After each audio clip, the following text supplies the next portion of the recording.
नमस्कार, मैं शिक्षा मिश्रा स्वागत करती हूँ आप सभी का देवभूमि टुडे चैनल पर। चलिए जानते हैं आज के हिमाचल प्रदेश की बड़ी खबरों को। लेकिन उससे पहले अगर आपने हमारे चैनल को अभी तक सब्सक्राइब नहीं किया है तो जरूर करें, साथ ही शेयर और लाइक भी करें। तो चलिए शुरू करते हैं खबरों का सिलसिला विस्तार से। शिमला में 36 साल बाद मई में झमाझम बरसे बादल, 177 मिलीमीटर हुई बारिश। हिमाचल प्रदेश में मई में मौसम ने कई रिकॉर्ड तोड़े। राजधानी शिमला में मई में 36 साल बाद बादल झमाझम बरसे। इस वर्ष मई में शहर में 177.4 मिलीमीटर बारिश हुई। इससे पहले वर्ष 1987 में इसी माह 250.3 मिलीमीटर बारिश रिकॉर्ड हुई थी।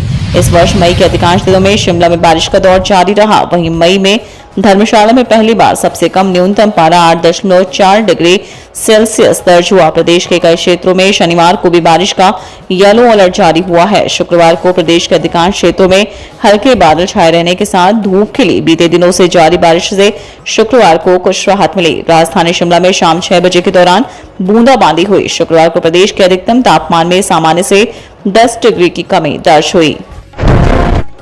HPPSC ने नहीं माने सीएम सुक्खू के आदेश, 7 दिन में नहीं निकाले भर्तियों के रिजल्ट, हजारों परीक्षार्थी कर रहे इंतजार।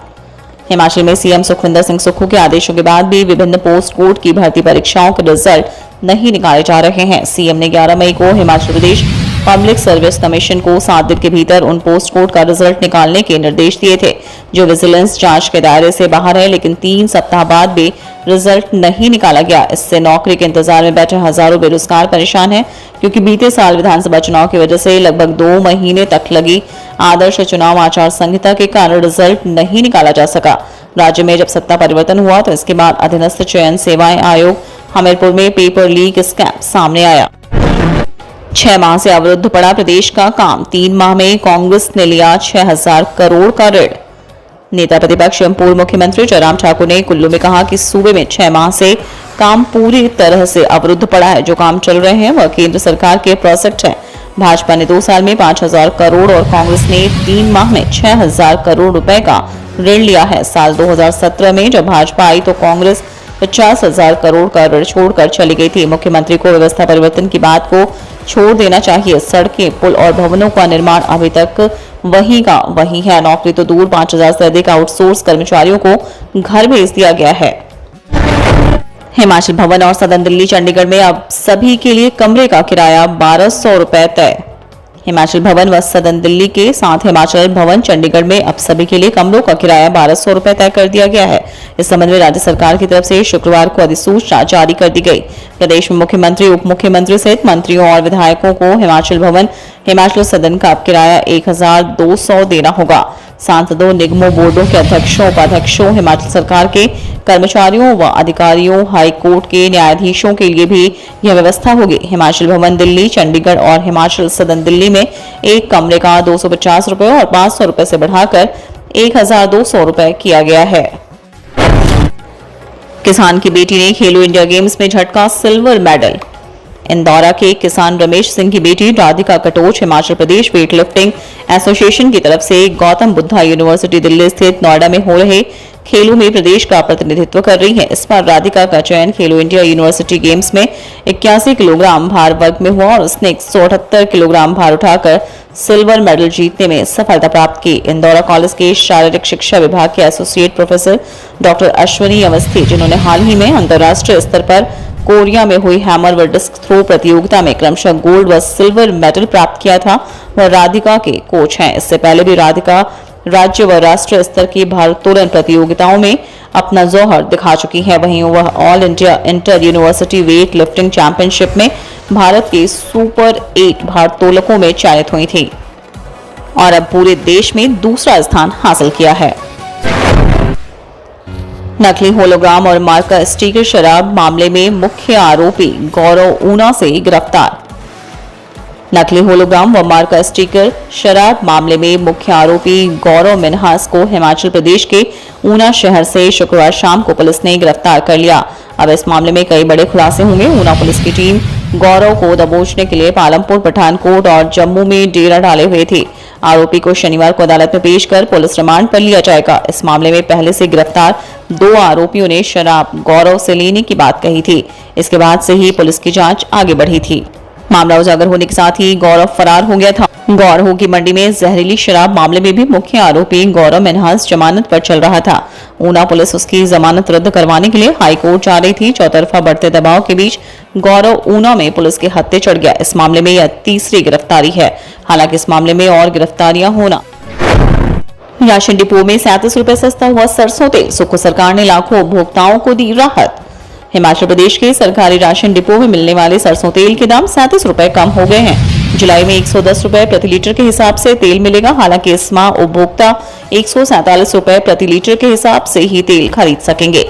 खाद्य नागरिक एवं उपभोक्ता मामले विभाग ने कंपनी को सरसों तेल की सप्लाई का ऑर्डर जारी कर दिया है। ऐसा पहली बार होगा कि गरीबी रेखा से नीचे और गरीबी रेखा से ऊपर के उपभोक्ताओं को डिपो में एक ही दाम 110 रुपए प्रति लीटर सरसों तेल मिलेगा, जबकि करदाता उपभोक्ताओं को 115 रुपए प्रति लीटर मिलेगा। सरसों तेल सस्ता कर राज्य सरकार प्रदेश के 19.74 लाख राशन कार्ड परिवारों को राहत देने जा रही है। मुख्यमंत्री सुखविंदर सिंह सुक्खू ने कहा कि प्रदेश सरकार सार्वजनिक वितरण प्रणाली के लाभार्थियों को उपदान दरों पर गुणवत्तापूर्ण खाद्यान्न उपलब्ध करवाने के लिए प्रतिबद्ध है। बीएड की 8,000 सीटों के लिए 22,000 उम्मीदवार देंगे प्रवेश परीक्षा। हिमाचल प्रदेश विश्वविद्यालय के शिक्षा विभाग कॉलेज ऑफ एजुकेशन धर्मशाला सहित प्रदेश के 73 निजी बीएड कॉलेजों में मौजूद 8,000 सीटों के लिए 22,000 उम्मीदवार बीएड की प्रवेश परीक्षा देंगे। आवेदन की प्रक्रिया पूरी होने के बाद अब उम्मीदवार 18 जून को हिमाचल प्रदेश विश्वविद्यालय शिमला और सरदार पटेल विश्वविद्यालय मंडी के अधीन बीएड कॉलेजों में दाखिले की प्रवेश परीक्षा होगी। एडमिट कार्ड 12 जून को एचपीयू के एडमिशन पोर्टल पर अपलोड कर दिए जाएंगे, जहां से उम्मीदवार इन्हें डाउनलोड कर सकेंगे। सीएम सुखविंदर सुक्खू बोले, बर्दाश्त नहीं किया जाएगा बागबानों का शोषण, 10 शीत भंडारण स्टोर बनेंगे। मुख्यमंत्री सुखविंदर सिंह सुक्खू ने कहा कि सेब बागबानों का बिचौलियों की ओर से शोषण बर्दाश्त नहीं किया जाएगा। रोहड़ू में जनसभा के दौरान सीएम ने कहा कि प्रदेश में 10 शीत भंडारण स्टोर स्थापित करने के लिए मौजूदा बजट में 100 करोड़ रुपए का प्राविधान किया गया है। इसके लिए निविदा की प्रक्रिया प्रगति पर है। उन्होंने कहा कि वर्तमान सरकार ने राष्ट्रीय पेंशन योजना में कवर किए जा रहे सरकारी कर्मचारियों को पुरानी पेंशन योजना में शामिल करने का वायदा पूरा किया है। केंद्र सरकार के पास राष्ट्रीय पेंशन योजना के तहत जमा लगभग 9,000 करोड़ रुपए वापस लाने का प्रयास जा रहा है। प्रदेश सरकार ने राज्य में स्थापित ऋण मुक्त जल विद्युत परियोजनाओं में केंद्र सरकार से 30% हिस्सेदारी की मांग की है। ओपीएस लागू होते ही अब कर्मचारियों का जीपीएफ कटना होगा शुरू, वित्त विभाग ने जारी की अधिसूचना।